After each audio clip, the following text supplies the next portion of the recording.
नमस्कार। आज हम उन सामग्रियों का विश्लेषण कर रहे हैं जो गति मतलब मोशन के बुनियादी सिद्धांतों पर हैं। हाँ, ये स्रोत गति की अवधारणाओं, उसके अलग अलग प्रकार, उसे मापने के तरीके और न्यूटन के जरूरी नियमों को काफी सरल भाषा में समझाते हैं। बिल्कुल। तो आज हमारा मिशन है इन स्रोतों से मुख्य जानकारी निकालकर गति से जुड़े विचारों को एकदम साफ करना, ताकि एक मजबूत समझ बन सके। बिल्कुल। और ये महत्वपूर्ण इसलिए है क्योंकि गति की समझ, जैसा कि ये स्रोत भी बताते हैं, सिर्फ फिजिक्स की किताबों तक ही नहीं है। ये हमारी रोजमर्रा की जिंदगी का हिस्सा है। स्कूल की परीक्षाओं से लेकर आप कह लें प्रतियोगी परीक्षाओं तक इसकी जरूरत पड़ती है। सही बात है। आज हम इन मूलभूत सिद्धांतों को न केवल समझेंगे बल्कि ये भी देखेंगे कि ये कैसे एक दूसरे से जुड़े हैं और क्यों इतने मायने रखते हैं। तो चलिए शुरू करते हैं सबसे बुनियादी सवाल से, जो इन स्रोतों में सबसे पहले उठाया गया है। गति आखिर है क्या? सामग्री इसे बहुत सीधे तरीके से बताती है। हाँ, जब कोई वस्तु समय के साथ अपनी स्थिति, अपनी जगह बदलती है तो वो गति में है। हाँ, और इसकी उल्टी स्थिति है विराम, रेस्ट, जब वस्तु अपनी जगह पर स्थिर रहती है। लेकिन यहाँ स्रोत एक बहुत बहुत जरूरी बात पर जोर देते हैं। क्या? गति को समझने के लिए संदर्भ बिंदु मतलब रेफरेंस पॉइंट का होना बहुत जरूरी है। इसके बिना तो गति की बात अधूरी है। अच्छा, रेफरेंस पॉइंट, तो ये क्या होता है? स्रोत इसे कैसे समझाते हैं?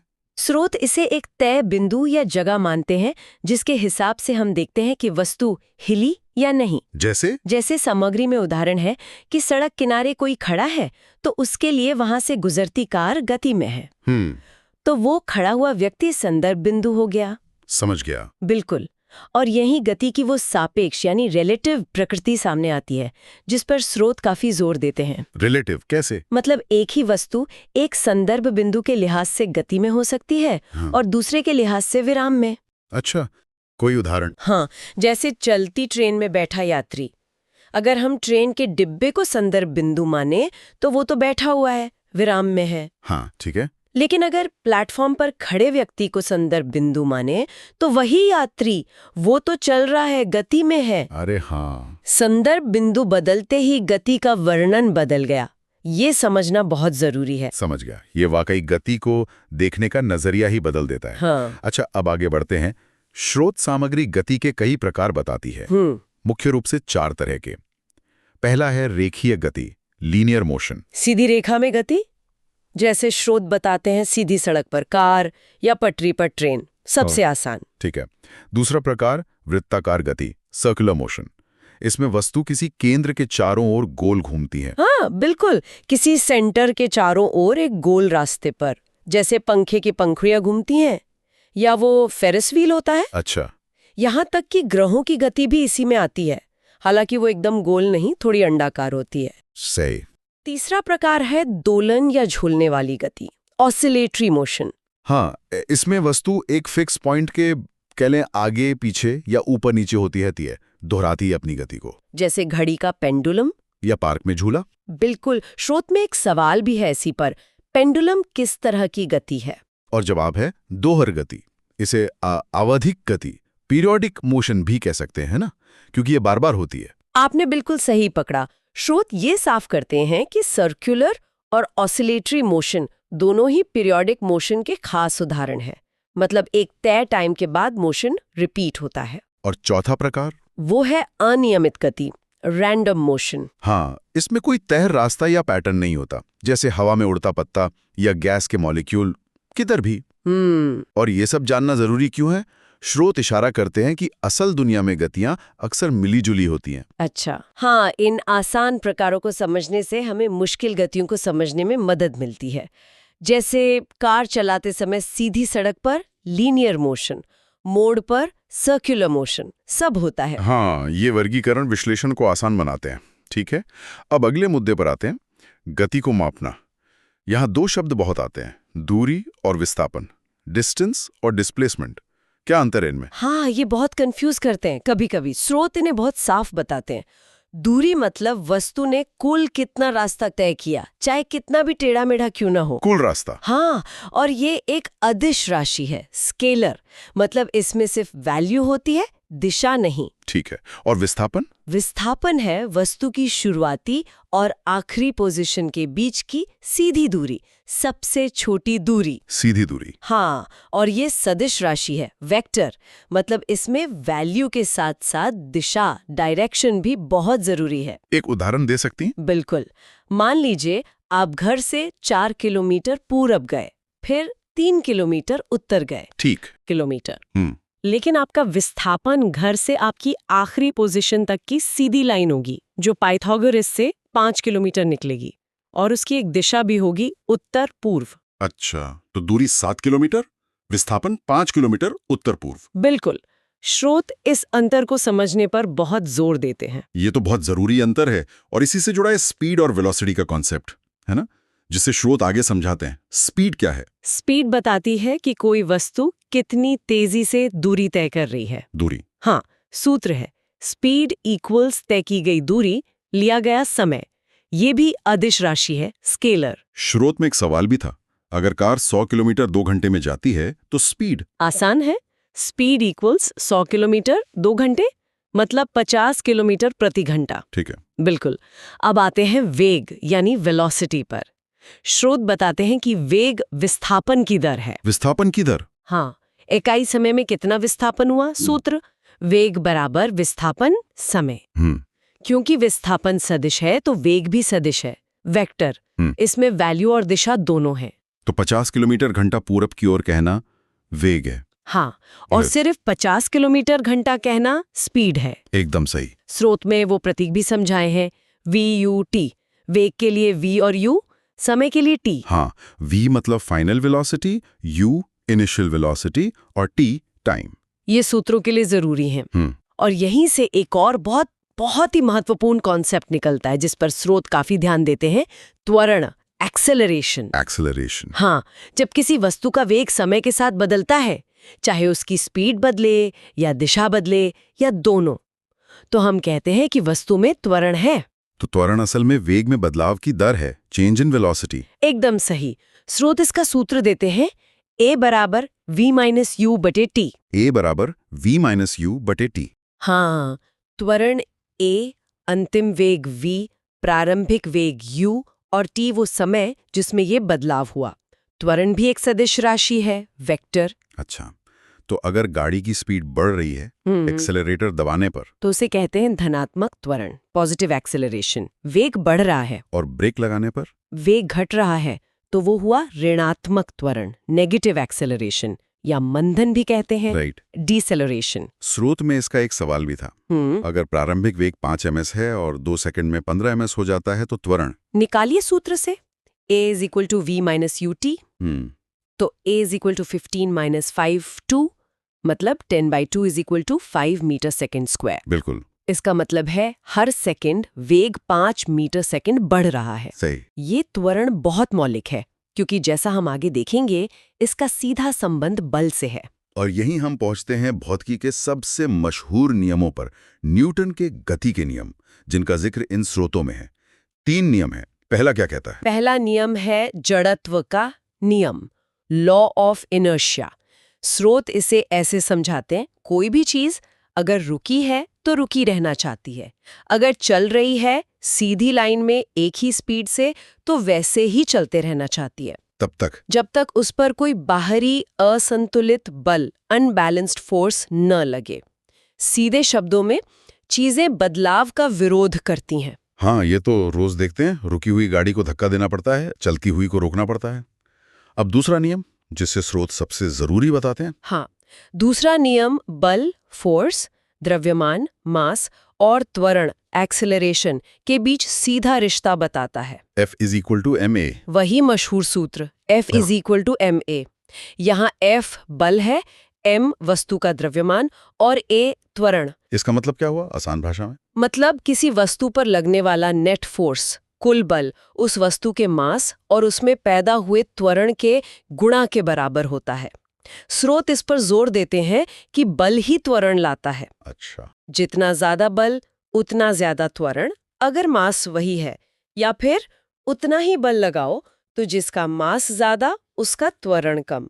भारी चीज को हिलाना मुश्किल है। सही। स्रोत में वो सवाल भी था, 4 किलो पर 20 न्यूटन बल लगा तो त्वरण। हाँ, A is equal to F upon M. 20/4 is equal to 5 meter second square. ठीक, ये नियम बताता है कि बल से गति कैसे बदलती है। बिल्कुल, क्लासिकल मैकेनिक्स की रीढ़ है ये। और तीसरा नियम? तीसरा नियम कहता है हर क्रिया एक्शन की एक बराबर और उल्टी प्रतिक्रिया रिएक्शन होती है। स्रोत उदाहरण देते हैं, दीवार पर धक्का मारो क्रिया, तो दीवार भी आप पर उतना ही उल्टा धक्का मारती है प्रतिक्रिया। या रॉकेट वाला उदाहरण? हाँ, रॉकेट गैस नीचे फेंकता है क्रिया, गैसें रॉकेट को ऊपर धकेलती हैं प्रतिक्रिया। Action reaction pair. ये तीनों नियम मिलकर गति की एक पूरी तस्वीर देते हैं। अब बल की बात हुई तो स्रोत एक और जरूरी बल का जिक्र करते हैं, घर्षण, फ्रिक्शन। ये क्या है? फ्रिक्शन वो बल है जो दो सतहों के बीच जब वो एक दूसरे पर फिसलने की कोशिश करती हैं तो उस फिसलन का विरोध करता है, रोकता है। हाँ, या रोकने की कोशिश करता है। जैसे हम चलते हैं तो जूते और जमीन के बीच फ्रिक्शन हमें फिसलने से बचाता है। स्रोत बताते हैं कि ये कई चीजों पर निर्भर करता है, सतह कैसी है, खुरदरी या चिकनी, वजन कितना है। हाँ, सतहों पर लगने वाला लंबवत बल, और ये भी कि चीज चल रही है या रुकी हुई है।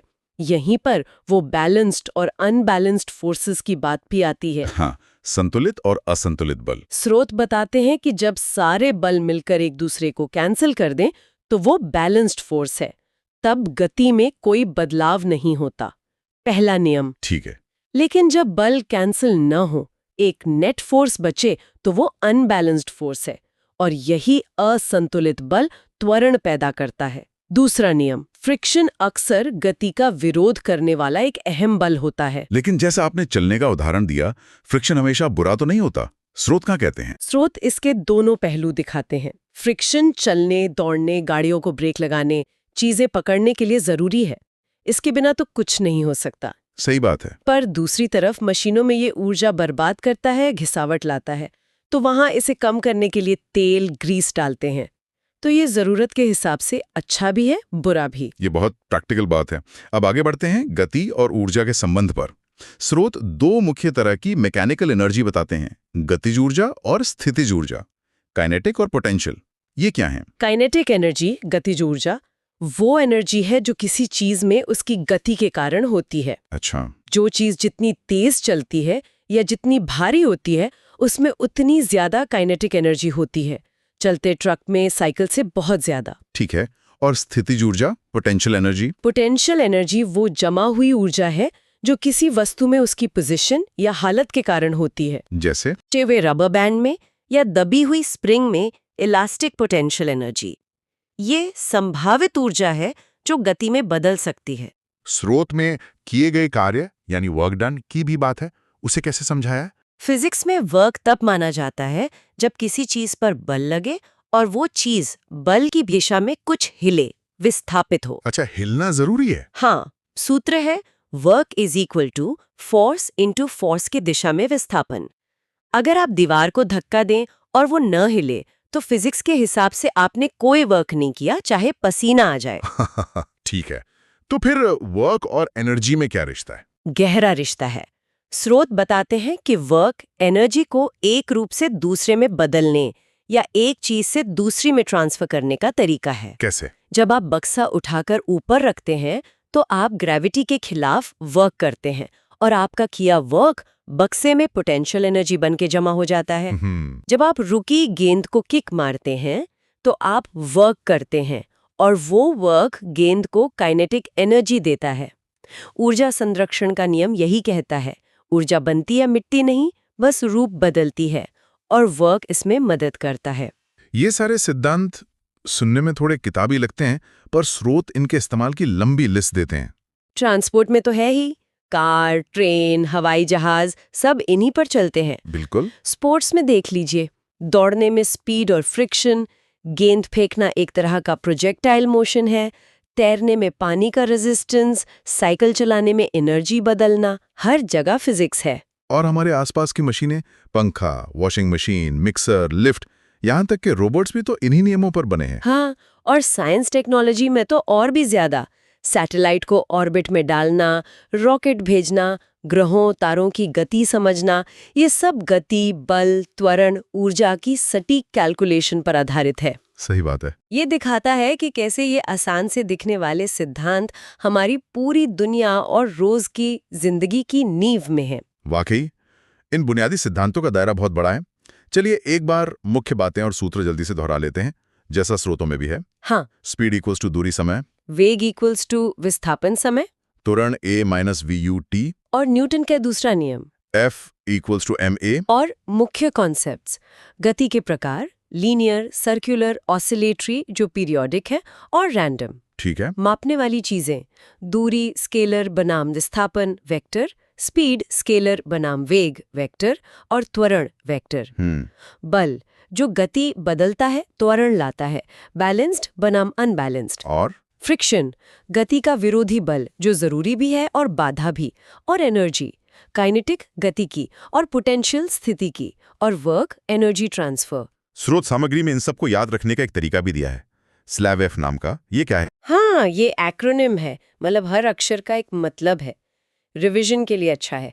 S स्पीड और स्केलर राशियां, L linear motion, A acceleration, V velocity और वेक्टर राशियां, E एनर्जी काइनेटिक और पोटेंशियल, F फोर्स और फ्रिक्शन।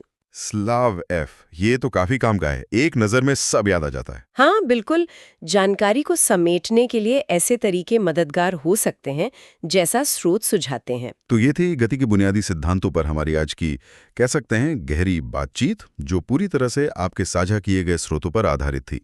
हमने कोशिश की कि इनमें दी गई जानकारी को न केवल बताएं, बल्कि उनके बीच के कनेक्शन और उनके महत्व को भी थोड़ा उजागर करें। हाँ, ताकि आसान लगे। बिल्कुल, सुलभ और स्पष्ट हो सकें।